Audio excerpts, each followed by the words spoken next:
Hello all, welcome to Phenology Tamil. Wealth grow பண்ணனாலே அதில் one of the best way பார்த்தீங்கன்னா mutual funds தான். So அந்த mutual ஃபண்ட்ஸில் டெப்ட் பெஸ்ட்டா இல்லை ஈக்விட்டி பெஸ்ட்டா அப்படின்னு ஒரு கொஸ்டின் மார்க் இருக்கும். ஸோ இந்த வீடியோவில் டெப்ட் அண்ட் ஈக்விட்டியோட பெனிஃபிட்ஸ் என்னென்ன அண்ட் அதோட ரிஸ்க் ஃபேக்டர்ஸ்லாம் என்னென்னலாம் இருக்குது, அதோட டிஸ்அட்வான்டேஜஸ் அட்வான்டேஜஸ் அப்படின்றத பற்றி டீட்டெயில்டாக பார்க்க போகிறோம். ஸோ உங்களோட கன்ஃபியூஷன் இன்றைக்கே உங்களை விட்டு போயிடும். ஸோ வீடியோ ஸ்கிப் பண்ணாமல் பாருங்கள் அண்ட் மறக்காமல் சேனலை சப்ஸ்கிரைப் பண்ணிவிடுங்க. இப்போது டெப்ட் மியூச்சுவல் ஃபண்ட், அதாவது டெப்ட் மியூச்சுவல் ஃபண்ட் என்னது அப்படின்னா இது ஃபிக்ஸ்டு இன்கம் செக்யூரிட்டிஸ். சரியா? ஃபிக்ஸ்டு இன்கம் செக்யூரிட்டிஸ்னால் இதில் என்னென்னலாம் வரும் அப்படின்னு பார்த்தீங்கன்னா இதில் ட்ரெஷரி பில்ஸ் வரும், இந்த கவர்மெண்ட் செக்டாரில் நம்ம கொடுக்குற பாண்ட் நிறைய ஃபிக்ஸ்டு எஃப்டிலாம் இருக்குல்ல, ஆர்டி, அந்த மாதிரி பாண்ட்ஸு அது எல்லாமே டெப்ட் மியூச்சுவல் ஃபண்டில் வரும். ஓகேவா? அண்ட் இதை பொறுத்த வரைக்கும் இதில் ரொம்ப லோவான ரிஸ்க், லோவர் ரிஸ்க் அப்படின்னு சொல்லலாம். ரிஸ்க் ரொம்ப கம்மி. அதே மாதிரி ரிட்டர்ன் ரொம்ப எக்ஸ்பெக்ட் பண்ண முடியாது, மாடரேட் ரிட்டர்ன் தான் எக்ஸ்பெக்ட் பண்ண முடியும். ஸோ ஓரளவு தோராயமாக எக்ஸ்பெக்ட் பண்ணலாம், மாடரேட் ரிட்டர்ன்ஸ் நம்ம எக்ஸ்பெக்ட் பண்ணலாம்.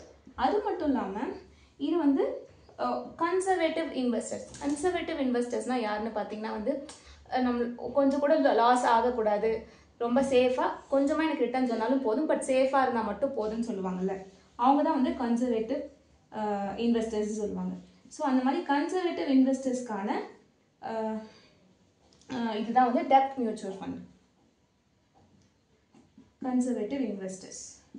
இப்போது அதே இதில் நம்ம நெக்ஸ்ட் என்ன ஈக்விட்டி மியூச்சுவல் ஃபண்டை பார்த்தோம்னா ஈக்விட்டி மியூச்சுவல் ஃபண்ட். ஸோ இதில் எப்படின்னா டேர் ஆப்போசிட், இதில் எந்த ஒரு ஃபிக்ஸட் இன்கம் செக்யூரிட்டிஸ்லேருந்து வராது. ஸோ இதில் மெயினாக என்னதுன்னா இவங்க ஸ்டாக்ஸில் தான் இன்வெஸ்ட் பண்ணுவாங்க. ஸோ மெயினாக இவங்க ஸ்டாக்ஸ். ஸோ ஸ்டாக்ஸ்னாலே ஆப்வியஸாக மேலே போகும், கீழே வரும், நிறைய ரிஸ்க் இருக்கும். அண்ட் இவங்களோட risk very high risk. So very high risk, at the same time அவங்களோட ரிட்டர்ன்ஸும் அதுக்கேற்றபடி க்ரோத் பொட்டென்ஷியல் ரொம்ப அதிகமாகவே இருக்கும். ஸோ ஹை ரிட்டர்ன்ஸும் இருக்கும், அதில் நம்ம எதிர்பார்க்கலாம்.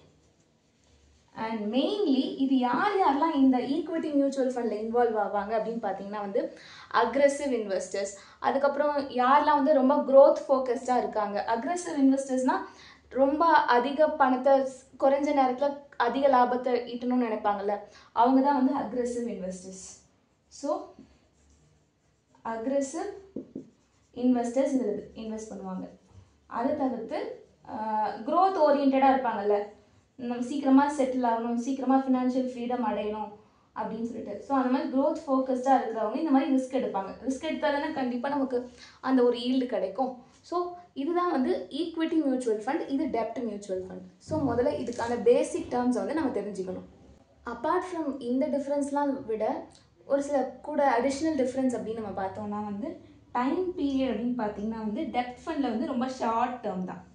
Short term in the sense 1 to 3 years அப்படின்னு வச்சுக்கலாம், லெஸ் தென் 3 years அப்படின்னு வச்சுக்கலாம். ஸோ இது ஷார்ட் டேர்ம். இதே ஈக்விட்டி ஃபண்ட் அப்படின்னு பார்த்தீங்கன்னா இது லாங் டேர்ம், அதாவது 5 yearsக்கும் மேலே. ஸோ லாங் டேர்மை நோக்கி தான் இருக்கும். ஸோ லாங் டேர்ம் நீங்கள் வச்சுருந்தா தான் நீங்கள் இதில் ரிட்டர்ன்ஸ் நம்ம எதிர்பார்க்க முடியும். அண்ட் இதோட ஸ்டெபிலிட்டி அப்படின்னு பார்த்தீங்கன்னா இதோட ஸ்டெபிலிட்டி ரொம்ப ஜாஸ்தி. டெப்ட் ஃபண்டோடது ரொம்ப ஸ்டேபிளாக இருக்கும். ஸோ ஸ்டெபிலிட்டி ஜாஸ்தின்னு சொல்லிக்கலாம், ஸ்டேபிள் அப்படின்னு சொல்லிக்கலாம். இது ஸ்டெபிலிட்டி அப்படின்றத விட இதுக்கு ரிஸ்க் ரொம்ப ஜாஸ்தி. ஓகேவா? அண்ட் க்ரோத் பொட்டென்ஷியலும் அதிகமாக இருக்கும். ஸோ நம்ம க்ரோத் அதிகமாக இருக்கும். க்ரோத் பொட்டென்ஷியல் இதை விட அதிகமாக இருக்கும், க்ரோத் பொட்டென்ஷியல். அண்ட் ஃபைனலாக நீங்கள் பார்த்தீங்கன்னா இதோட மேஜர் டிஃப்ரென்ஸ்னு பார்த்தீங்கன்னா டேக்ஸ் எஃபிஷியண்ட்டாக இருக்கான்னு பார்த்தீங்கன்னா இது கம்மி தான். டெப்ட் ஃபண்ட் அப்படின்றது ரொம்ப ஷார்ட் டேர்மில் இருக்குது. ஸோ ஷார்ட் டேர்ம் அப்படின்றதுனால லெஸ் தென் 3 years தான் இருந்ததுன்னா, லெஸ் தென் 3 years இருந்தால் கண்டிப்பாக டேக்ஸ் நம்ம நிறையா பே பண்ணுற மாதிரி இருக்கும். இதே டெப்ட் மியூச்சுவல் ஃபண்டை நீங்கள் 3 yearsக்கு மேலே வச்சுருந்தீங்கன்னா உங்களுக்கு ஒரு டேக்ஸ் எஃபிஷியண்ட்டாக மாறும். அதே மாதிரி ஈக்விட்டி மியூச்சுவல் ஃபண்டை பார்த்தீங்கன்னா 5 years ப்ளஸ். ஸோ ஆப்வியஸாக லாங் டேர்ம்ன்றதுனால இது மோர் டேக்ஸ் எஃபிஷியன்ட் அப்படின்னு நம்ம சொல்லலாம். ஸோ யார் எப்போ என்ன ஃபண்டு சூஸ் பண்ணணும் அப்படின்னு பார்த்தீங்கன்னா, ஃபர்ஸ்ட் வந்து டெப்ட் ஃபண்ட் ஏன் சூஸ் பண்ணணும் அப்படின்னு பார்த்தீங்கன்னா, உங்ககிட்ட ஒரு ஷார்ட் டேர்மாக ஒரு கோல் இருக்குது. ஃபார் எக்ஸாம்பிள் 2 வருஷத்தில் நான் ஒரு கார் வாங்கணும் அப்படின்னு நினச்சிட்டு இருக்கீங்கன்னு வச்சுக்கோங்களேன். அப்போது அது வந்து ஒரு ஷார்ட் டேர்ம் கோல். ஸோ நீங்கள் டெப்ட் மியூச்சுவல் ஃபண்டை நீங்கள் சூஸ் பண்ணலாம். பிகாஸ் அதில் வந்து ஸ்டெபிலிட்டி அப்படின்றது ரொம்ப ஜாஸ்தி, ஸ்டெபிலிட்டியாக இருக்கும் அண்ட் ரிஸ்க்கும் கம்மி தான். And also liquidity and capital protection அதிகம். லிக்விடிட்டினா நமக்கு எப்போ தேவைனாலும் எடுத்துக்கலாம். அண்ட் கேபிட்டல் ப்ரொடெக்ஷன்னா வந்து எமர்ஜென்சிக்கு நமக்கு ஏதாவது சடனாக ஃபண்டு தேவைன்னா டக்குனு டெப்ட் மியூச்சுவல் ஃபண்ட்லேருந்து சீக்கிரமாக வித்ட்ரா பண்ணிடலாம். ஸோ இந்த மாதிரி பெனிஃபிட்ஸ்லாம் இருக்கணும். இந்த மாதிரி பெனிஃபிட்ஸ் எதிர்பார்க்குறவங்க இந்த டெப்ட் மியூச்சுவல் ஃபண்டை சூஸ் பண்ணலாம். ஸோ சப்போஸ் நீங்கள் வந்து ஈக்விட்டி மியூச்சுவல் ஃபண்டை எப்போ நீங்கள் சூஸ் பண்ணணும் அப்படின்னு பார்த்தீங்கன்னா, நீங்கள் வந்து ஒரு லாங் டேர்ம் கோல் வச்சுருக்கீங்க அப்படின்னா, லாங் டேர்ம் இந்த சென்ஸ் ஒரு ரிட்டையர்மெண்ட்டுக்கு அப்புறமா என்ன ஆக போகுது அப்படின்னு அப்படி ஒரு ஃப்யூச்சர் நோக்கி ஒரு கோலோ, அல்லது உங்களோட சில்ட்ரன் எஜுகேஷன் அப்படின்னு நோக்கி ஒரு லாங் டேர்ம் கோல் வச்சுருந்தீங்கன்னா நீங்கள் வந்து ஈக்விட்டி மியூச்சுவல் ஃபண்டை ப்ரிஃபர் பண்ணலாம்.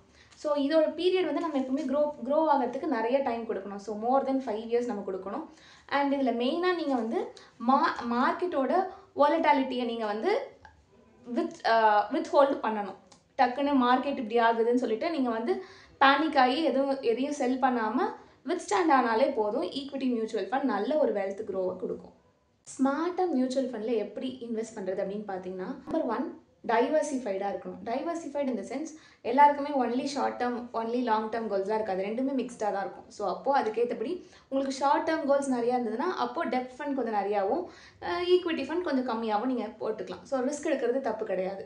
ஸோ அப்படி டைவர்சிஃபைடாக ஒரே மியூச்சுவல் ஃபண்ட்லேயே இன்வால்வ் ஆகாமல் டைவர்சிஃபைடாக நிறைய ரெண்டுத்துலேயுமே இன்வால்வ் ஆகிறது பெஸ்ட் வே உங்களோட நீடை பொறுத்து. அண்ட் செகண்ட்லி இன்வெஸ்ட் வியா SIP.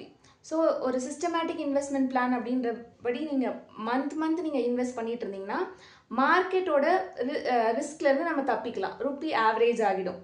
ஸோ ரிஸ்க் அப்படின்றது கம்மியாகும். And thirdly check your expense ratio. அதாவது எக்ஸ்பென்ஸ் ரேஷியோ கம்மியாக இருந்ததுன்னா வந்து நமக்கு நெட்வொர்த் வந்து அதிகமாகும். நெட் ப்ராஃபிட் அப்படின்றது நமக்கு நிறையாவே கிடைக்கும்.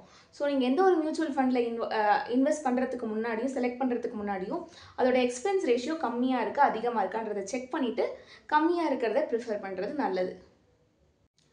டெப்ட் ஃபண்டோ ஈக்விட்டி ஃபண்டோ இந்த decision is in your hand. எப்படின்னா உங்களோட ஃபினான்ஷியல் கோலை பொறுத்து தான் நீங்கள் அதை சூஸ் பண்ணணும். ஸோ உங்களுக்கு ஷார்ட் டேர்மாக நல்லா ஸ்டேபிளானது வேணும் அப்படின்னா நீங்கள் டெப்ட் எடுத்துக்கலாம். இதே லாங் டேர்மில் வேணும், நிறையா ஹை க்ரோத் பொட்டென்ஷியலோட வேணும் அப்படின்னா நீங்கள் ஈக்விட்டி மியூச்சுவல் ஃபண்டை எடுத்துக்கலாம். ஸோ லாங் டேர்ம் டெப்ட் சூஸ் பண்ணுறீங்களோ ஈக்விட்டி சூஸ் பண்ணுறீங்களோ உங்களோட போர்ட்ஃபோலியோ டைவர்சிஃபைடாக இருக்குதான்னு மட்டும் மறக்காமல் செக் பண்ணிக்கோங்க. ஸோ இந்த வீடியோ உங்களுக்கு யூஸ்ஃபுல்லாக இருந்தால் மறக்காமல் சேனலை சப்ஸ்கிரைப் பண்ணிவிடுங்க. And for more financial related videos சேனலில் இருக்க பிளேலிஸ்ட்டை செக் பண்ணிக்கோங்க.